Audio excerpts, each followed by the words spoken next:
So today's SteamOS vs Windows 11 coverage, I'm going to discuss what I feel isn't being covered by others yet. You're seeing Marvel Spider-Man Remastered, The Last of Us Part 2 Remastered, and Ratchet & Clank Rift Apart crashing to desktop on Windows 11, and on the flip side, at the very same settings playing fine on SteamOS.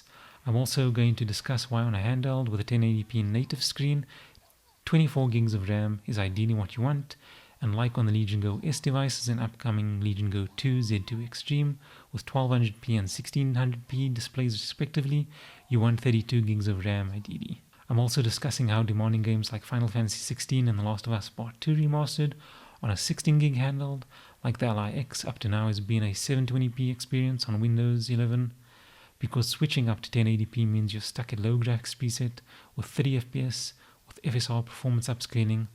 Not ideal. And this isn't from random YouTubers, it's from DeckWizard, who myself and a lot of people know gets the maximum out of his PC handhelds. Respect to him, because I know I double check when he says that's the maximum you can achieve on Windows 11, you best believe it is. I'll put the full Final Fantasy XVI and TLU 2 gameplay up at the end of the video because I want full screen so you guys can see the fidelity of the handhelds with the FPS overlay clearly in view. There's only so much real estate on the screen. I want the Legion Go gameplay of Spidey, TLU 2 and Ratchet Lodge throughout. So let's dive in. I've been testing SteamOS since Valve officially released it on 22nd of May. Got my installation tutorial out before the bigger YouTube channels. When PC handheld hardware is pushed to its limit, Windows 11 is a lot more prone to crashing to desktop and failing under load than SteamOS. And today I want to explain the reason why I believe this is the case, to help you make an informed buying decision if you're just getting into your first PC handheld purchase, or for those like me waiting for the Z2 Extreme on the ROG Xbox LIX or the Legion Go 2. On screen you're seeing SteamOS versus Windows on the Legion Go Z1 Extreme.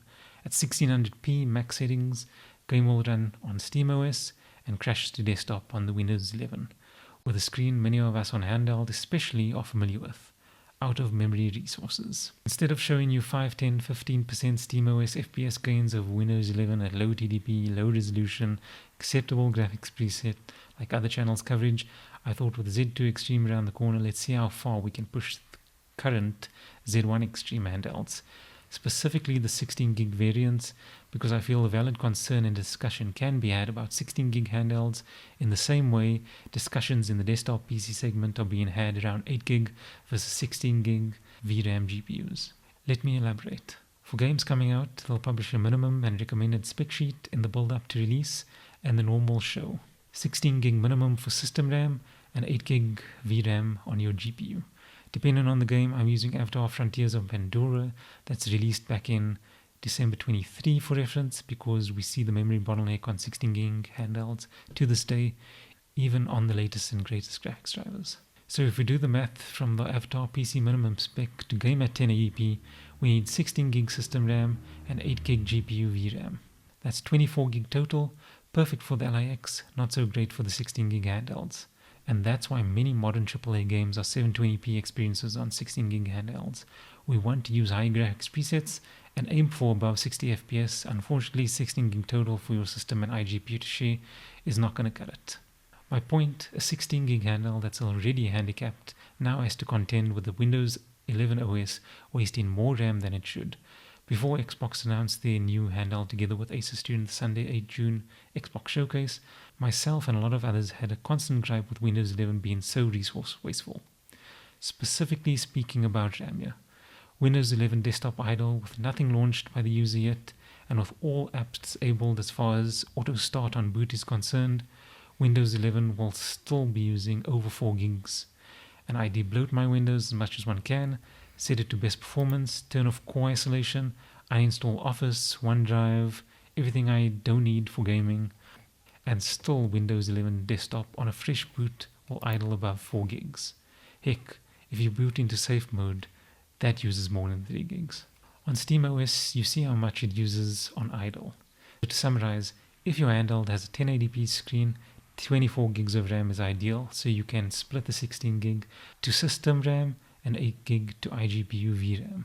The higher the resolution your screen goes, that's more pixels your system and iGPU has to process, and higher textures, etc. And even upscaling and frame gen use have VRAM implications. If you have a 1200p or 1600p screen, you'll want 32 gigs of RAM to split 16 gigs to system RAM and the other 16 gig to iGPU VRAM, because again, you're gaming at above 1080p. What so impressed me about SteamOS is take Final Fantasy 16 and The Last of Us Part 2 Remastered, for example. Very demanding games on PC and specifically handheld. If you look at gameplay coverage from the top YouTubers, Final Fantasy 16 is a 720p experience if you want high graphics preset and around 60 FPS. On SteamOS, you can leave the LAX at its native 1080p and play on high graphics preset with upscaling and frame gen, of course. This is still a handheld APU, so get your expectations in check. I think 720p versus 1080p will still be a valid point when discussing certain games and the battery life you want from your handheld, but at least with SteamOS, 1080p gaming using upscaling and frame gen on the most demanding AAA games is finally a reality. I'm not advocating we all game at 1080p on ultra performance upscale with frame gen.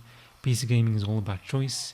You can lock that mid 40 to 50 FPS to what they do on console, lock it to 40 FPS performance mode. You can drop your resolution down to 900p and get 60 FPS. You can drop it down further to 720p and get 90 FPS. Up to you.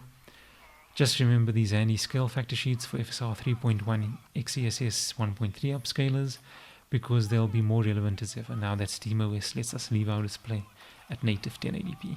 On Windows 11, you'd crash the desktop or get that weird slow motion effect when trying medium or high graphics preset at 1080p on the latest demanding AAA games. With Z1 Extreme, SteamOS lets us use 1080p with ultra performance and performance upscaling with frame gen. Let's hope the performance gains with Z2 Extreme and hopefully RDNA 3.5 is FSR 4 compatible. We can move up to 1080p with balanced and maybe quality upscaling on less demanding new AAA games. Final point on discussing the reason for these SteamOS over Windows 11 performance gains is something that wasn't on anyone's radar before SteamOS launched, but you can see by these shots the SteamOS FPS overlay shows you PVRAM and PVMem, pseudo-volatile random access memory, and persistent memory. In Windows 11, the swap file, also known as the paging file, is a hidden system file that acts as virtual memory to improve performance and prevent crashes. So we'd like to believe this fairy tale, but the truth of the matter is, when your physical RAM is stretched to capacity and you pray Windows 11 swap file saves you, it's inevitable that game will crash. You feel the system is skating on thin ice, it freezes up, and any sudden movements in game crashes you back to desktop. We've all been there. Maybe the swap file performs better in other Windows 11 tasks, but for gaming it's largely useless, I think. What nobody's talking about, SteamOS appears to have refined this functionality, and that's what I believe we're seeing displayed on the FPS overlay as PVRAM and PMEM. So my hunch is I believe SteamOS has a more robust page file solution, but I can't definitively tell you that's what these PVRAM and PMEM stats on the overlay are showing. So in conclusion, SteamOS performs better than Windows 11 because its laser focus on gaming means it's using the physical RAM more efficiently, and together with a more robust swap file solution, it keeps the system stable under heavy gaming load. Would love to chat to the SteamOS engineers over at Valve to give us a deep dive into how this tech works. There's lots of SteamOS gameplay I'll be uploading to the channel. I've got it installed on the Li Z1 Extreme, the LIX, the Legion Go Z1 Extreme, so please sub if that interests you. We'll be showing off 1080p gameplay on the Li Z1 Extreme and the LIX, and 4K gameplay connected to a TV as a stress test. Also 1600p and 1080p gameplay on the Legion Go Z1E, and also some footage at 4K connected to a TV again.